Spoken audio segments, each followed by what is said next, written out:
Kabar duka datang dari dunia entertainment dalam negeri di awal 2017 ini. Penyanyi sekaligus komedian Muhammad Fachroni atau lebih akrab dikenal dengan nama Aon Project Pop meninggal dunia pada Jumat 13 Januari kemarin di rumahnya di daerah Kopo Elok, Bandung. Pria berusia 44 tahun ini diketahui mengidap penyakit komplikasi jantung, liver, ginjal, dan diabetes. Beberapa hari sebelumnya, Oon sudah tak mau dirawat di rumah sakit karena ia ingin dekat dengan keluarga. Almarhum Oon ternyata terdeteksi telah menderita penyakit kelebihan gula darah sejak usianya masih menginjak 38 tahun.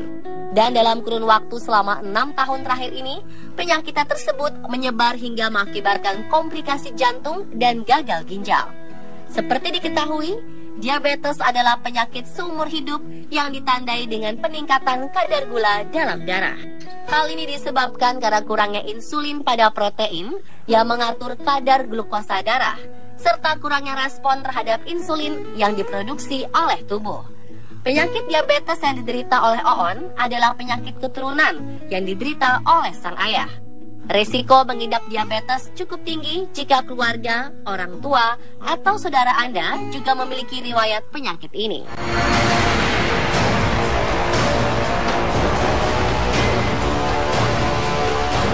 Saat ini penyakit diabetes tak hanya rentan bagi orang yang mempunyai sejarah diabetes di keluarganya saja, melainkan bisa terjadi karena faktor lain, seperti kegemukan, malas olahraga, dan makanan tidak sehat dapat meningkatkan resiko penyakit ini. Memang dahulu kasus diabetes mellitus cenderung ditemukan pada kelompok usia 40 tahun ke atas. Namun kini penyakit yang erat kaitannya dengan pola hidup tak seimbang ini mulai ditemukan pada kelompok usia yang jauh lebih muda, bahkan anak kecil. Memiliki tubuh yang gemuk atau berat badan berlebih sejak masih kecil juga dapat memperbesar risiko penyakit ini. Terkadang orang tua merasa santai saja membiarkan anaknya gemar mengkonsumsi makanan mengandung gula dan berbagai jenis makanan kemasan yang berpengawet.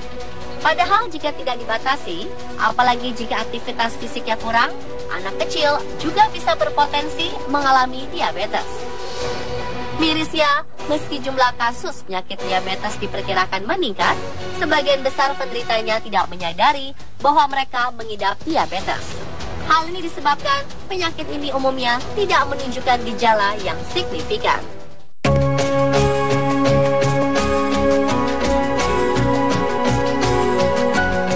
Satu-satunya cara untuk bisa mendeteksi penyakit ini ialah dengan melakukan screening melalui tes gula darah secara berkala.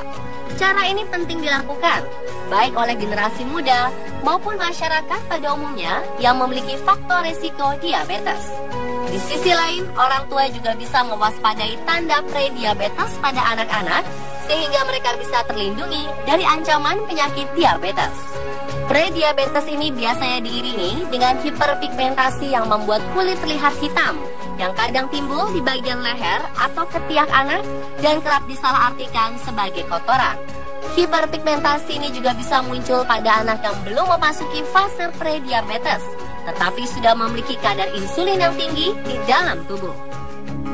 Dengan penanganan dini melalui obat dan perubahan pola hidup, keluhan hiperpigmentasi ini bisa teratasi dan risiko pre-diabetes untuk berkembang menjadi penyakit diabetes pun bisa dihambat atau dicegah. Intinya, 80% dari kasus penyakit tidak menular seperti diabetes ini dapat dihindari dengan penerapan pola hidup yang sehat.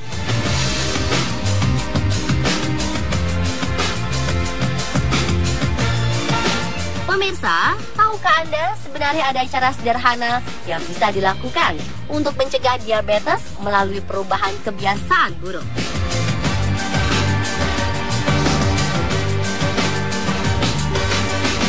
Misalnya kurangi kebiasaan minum teh manis, apalagi setelah makan.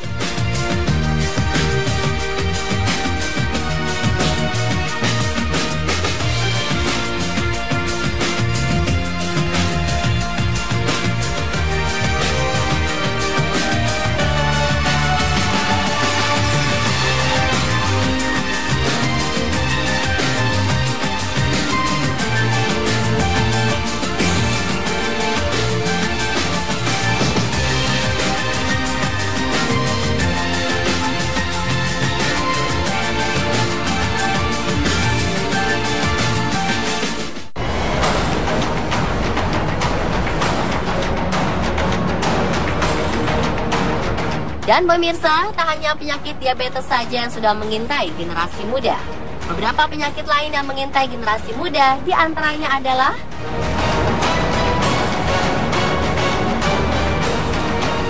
menurut data Kementerian Kesehatan pada tahun 2013, sebanyak 39% penderita penyakit jantung di Indonesia berusia 44 tahun ke bawah. Namun yang membuat terkejut, 22% diantaranya masih berumur 15 hingga 35 tahun. Memang, jumlah penderita penyakit jantung tertinggi ada pada kelompok usia 45 hingga 65 tahun dengan persentase 41%. Namun ini menjadi alarm bagi kita semua bahwa tren resiko penyakit jantung datang pada generasi muda semakin meningkat. Faktor lain yang mesti diwaspadai adalah tingginya persentase pengidap jantung koroner di usia muda. Hampir 27% kasus jantung koroner di Indonesia terjadi pada kelompok usia 35 tahun ke bawah, dengan 12% diantaranya dialami orang 25 tahun ke bawah. Kebanyakan penderita penyakit jantung koroner ini disebabkan aliran darah ke jantungnya terhambat oleh lemak. Penimbunan lemak di dalam arteri jantung ini dikenal dengan istilah aterosklerosis dan merupakan penyebab utama penyakit jantung koroner.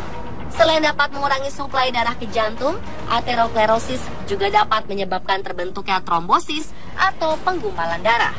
Dan jika ini terjadi, aliran darah ke jantung terblokir sepenuhnya dan serangan jantung pun terjadi. Faktor pemicu aterosklerosis pun bisa meliputi kolesterol yang tinggi, kebiasaan merokok, mempunyai diabetes, serta tekanan darah tinggi. Namun tak hanya jantung koroner, serangan jantung dadakan yang disebabkan otot jantung yang menebal dan cenderung kaku karena terlalu diforsir berlebihan juga sering terjadi. Dan ini lebih dikarenakan oleh faktor genetik.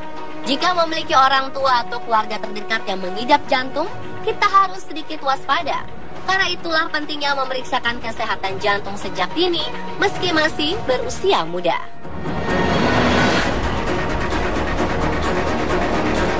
Berikutnya, kanker paru-paru. Penyakit ini ditandai oleh adanya sel yang tumbuh dan menyebar secara tidak wajar di organ paru-paru. Dan hal ini dapat menyebabkan penyebaran sel keluar organ paru-paru apabila tidak diobati. Yang perlu diketahui, kanker paru-paru ini pemicu terbesarnya adalah merokok. Tapi bukan berarti orang yang tidak merokok tidak bisa memiliki penyakit ini. Karena dari pola makan dan gaya hidup tidak sehat pun dapat menyebabkan kanker paru-paru. Kini, seiring jumlah perokok muda yang semakin bertambah di Indonesia, maka semakin banyak pula generasi muda yang sudah dan rentan mengidap kanker paru-paru.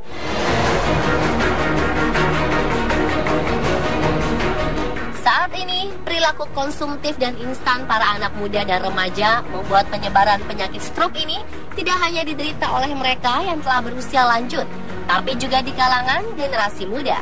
Ancaman stroke ini mulai terlihat dengan banyaknya generasi muda penderita stroke yang berobat ke beberapa rumah sakit.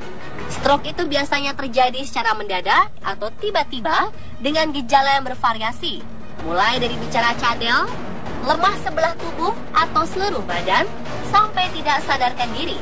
Jika dulu stroke lebih banyak menimpa pada pria dan orang berusia lanjut, namun saat ini kasus-kasus stroke semakin banyak menimpa kaum perempuan dan orang berusia muda. Meskipun penyakit stroke sangat mematikan, namun masih bisa dicegah dengan menganut pola hidup sehat.